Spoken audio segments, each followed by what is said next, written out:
कथा। धृतराष्ट्र और गांधारी वन में तपस्या करने के लिए गए। जय श्री राम। तो मैं नीतू पांडे यूट्यूब चैनल पर आप सबका स्वागत करती हूँ। इस कथा का वर्णन भागवत में मिलता है। समय किसी के लिए नहीं रुकता है, इसलिए हमें हमेशा समय की परवाह करनी चाहिए, क्योंकि जो समय की परवाह नहीं करते हैं उनका जीवन व्यर्थ ही चला जाता है। जवानी के बाद बुढ़ापा आएगा यह नियति ही तय करके रखती है, लेकिन फिर भी मनुष्य बुढ़ापा आने पर ही हम ईश्वर का भजन करेंगे यही सोचकर कभी भजन कर ही नहीं पाता है। और जब बुढ़ापा आता है तो अपने पीछे मृत्यु साथ लेकर आता है। मृत्यु ही परम सत्य है, लेकिन मृत्यु के आने का कोई समय निश्चित नहीं होता है। जिस घड़ी आपका कार्यकाल इस पृथ्वी पर समाप्त हो जाएगा उसी समय मृत्यु आपको अपना ग्रास बना लेगी। इसलिए अपने समय को महत्व दें और ईश्वर का भजन चिंतन मनन अवश्य करते रहें। तो जय श्री राधे। आज की कथा आरंभ करते हैं। कहते हैं कि जीवन में जो होना है वह तो होकर ही रहता है, आप या हम इसके लिए कुछ नहीं कर सकते हैं। लेकिन फिर भी ईश्वर कहते हैं कि मनुष्य को अपने कर्म करते रहने चाहिए, और ईश्वर जब पृथ्वी पर अवतार लेते हैं तो वह लीला करते हैं, ना कि कर्म, क्योंकि उन्हें कर्म और धर्म से कोई लेना देना नहीं है।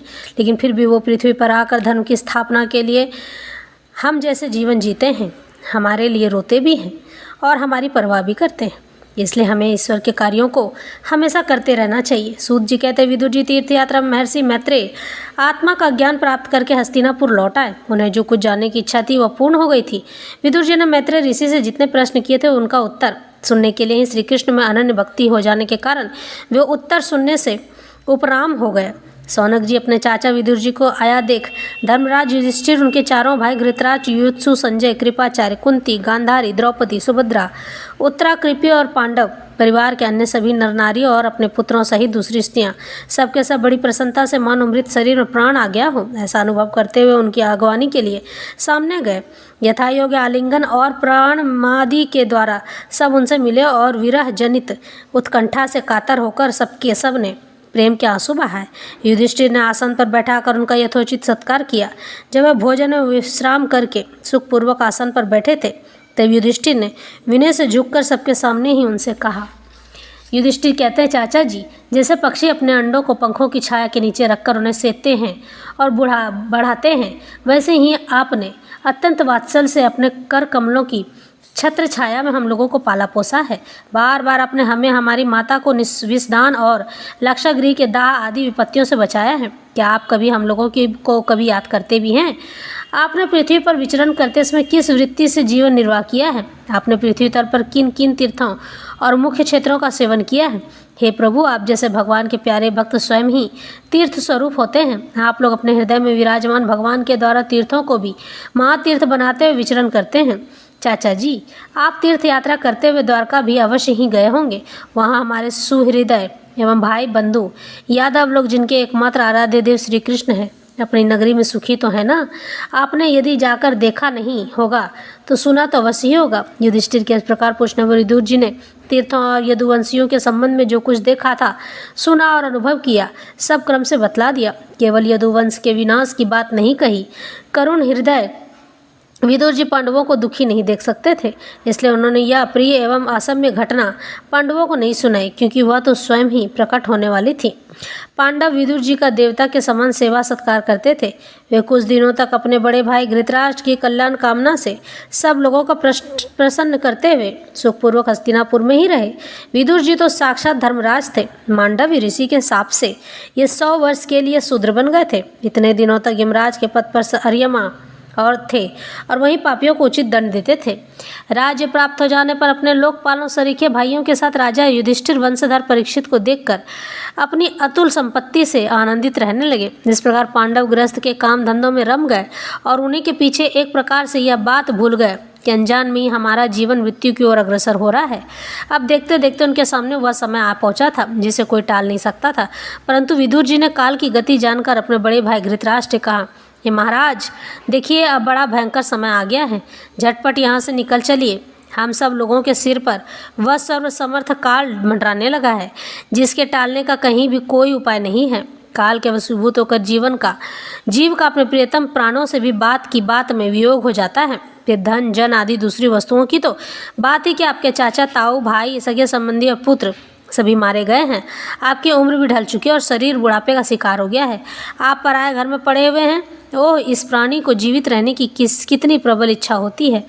इसी के कारण तो आप भीम का दिया हुआ टुकड़ा खाकर कुत्ते सा जीवन बिता रहे हैं, जिनको आपने आग में जलाने की चेष्टा की, विष देकर मार डालना चाहा, बड़ी सभा में जिनकी विवाहिता पत्नी को अपमानित किया, जिनकी भूमि और धन छीन लिए, उन्हीं के अन्न से पले हुए प्राणों को रखने में क्या गौरव लगता है आपको? आपके अज्ञान की हद हो गई है कि अब भी आप जीना चाहते हैं, परंतु आपके चाहने से क्या होगा? पुराने वस्त्र की तरह बुढ़ापे से गला हुआ आपका शरीर आपके न चाहने पर भी छीन होता जा रहा है। अब हम इस शरीर से आपका कोई स्वार्थ साधने वाला नहीं है।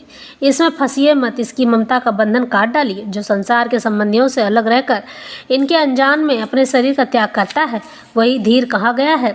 चाहे अपनी समझ से हो या दूसरे के समझाने से, जो इस संसार को दुख स्वरूप समझकर इससे विरक्त हो जाता है और अपने अंतःकरण को वश में करके हृदय में भगवान को धारण कर संन्यास के लिए घर से निकल पड़ता है, वही उत्तम मनुष्य कहलाता है।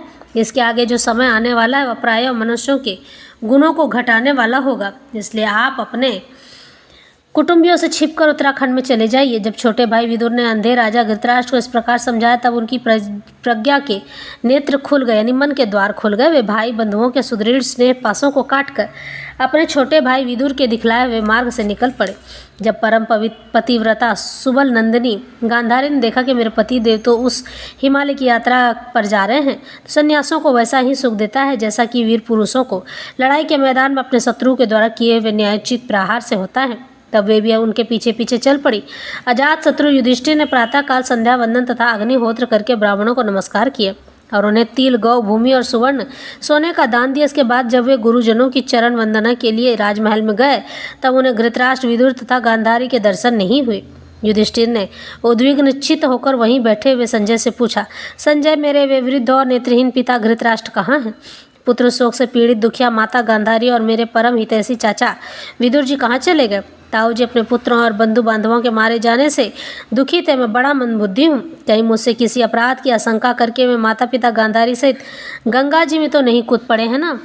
जब हमारे पिता पांडु की मृत्यु हो गई थी और हम लोग नन्हे नन्हे बच्चे थे, तब इन्हीं दोनों चाचाओं ने बड़े बड़े दुखों से हमें बचाया था। वे हम पर बड़ा ही प्रेम रखते थे। हाय हाय, वे यहाँ से कहाँ चले गए? सूत जी कहते, संजय अपने स्वामी धृतराष्ट्र को न पाकर कृपा और स्नेह की विकलता से अत्यंत पीड़ित और वीरधातुर हो गए। वे युधिष्ठिर को कुछ उत्तर न दे सके। फिर धीरे धीरे बुद्धि के द्वारा उन्होंने अपने चित्त को स्थिर किया, हाथों से आंखों के आंसू पोंछे और अपने स्वामी धृतराष्ट्र के चरणों का स्मरण करते हुए युधिष्ठिर से कहा, हे कुलनंदन, मुझे आपके दोनों चाचा और गांधारी के संकल्प का कुछ भी पता नहीं है। हे महाबाहो, मुझे तो उन महात्माओं ने ठग लिया। संजय इस प्रकार कह ही रहे थे कि तंबुरु के 7 देवर्षि नारद वहां आ पहुंचे। महाराज युधिष्ठिर ने भाइयों सहित उठकर उन्हें प्रणाम किया और उनका सम्मान करते हुए बोले। युधिष्ठिर ने कहा, भगवान, मुझे अपने दोनों चाचाओं का पता नहीं लग रहा है। न जाने वे दोनों और पुत्र शोक से व्याकुल तपस्विनी माता गांधारी यहाँ से कहाँ चली गई हैं।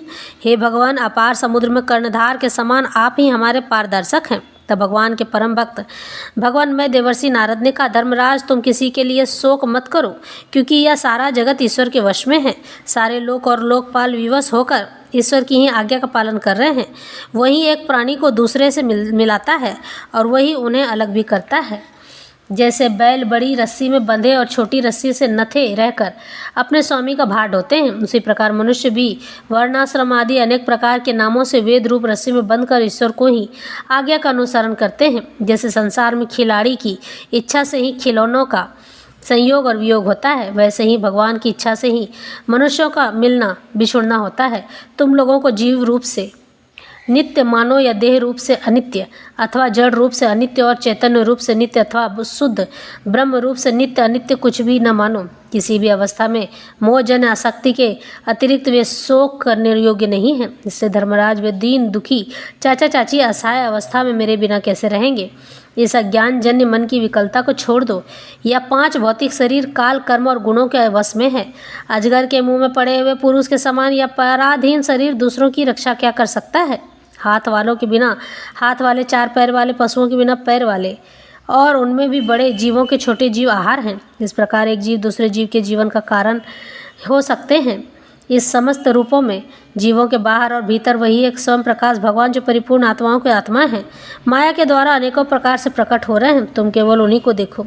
महाराज, प्राणियों को जीवन दान देने वाले वही भगवान इस समय पृथ्वी तल पर देवद्रोहियों का नाश करने के लिए काल रूप में अवतीर्ण हुए हैं। अब वे देवताओं का कार्य पूरा कर चुके हैं।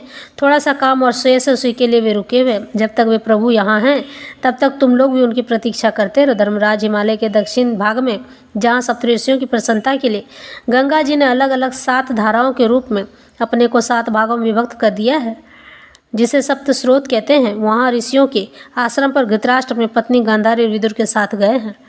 वहाँ वे त्रिकाल स्नान और विधि पूर्वक अग्निहोत्र करते हैं। अब उनके चित्त में किसी प्रकार की कामना नहीं है। वे केवल जल पीकर शांत चित्त से निवास करते हैं। आसन जीतकर प्राणों को वश में करके उन्होंने अपनी इच्छाओं इंद्रियों को विषयों से लौटा लिया है। भगवान की धारणा से उनके तमोगुण, रजोगुण और सतोगुण के मल नष्ट हो चुके हैं। उन्होंने अहंकार को बुद्धि के साथ जोड़कर उसे इस क्षेत्रज आत्मा में लीन कर लिया है। हे धर्मराज, आज से 5वें दिन वे शरीर का परित्याग कर देंगे और वह जलकर भस्म हो जाएगा।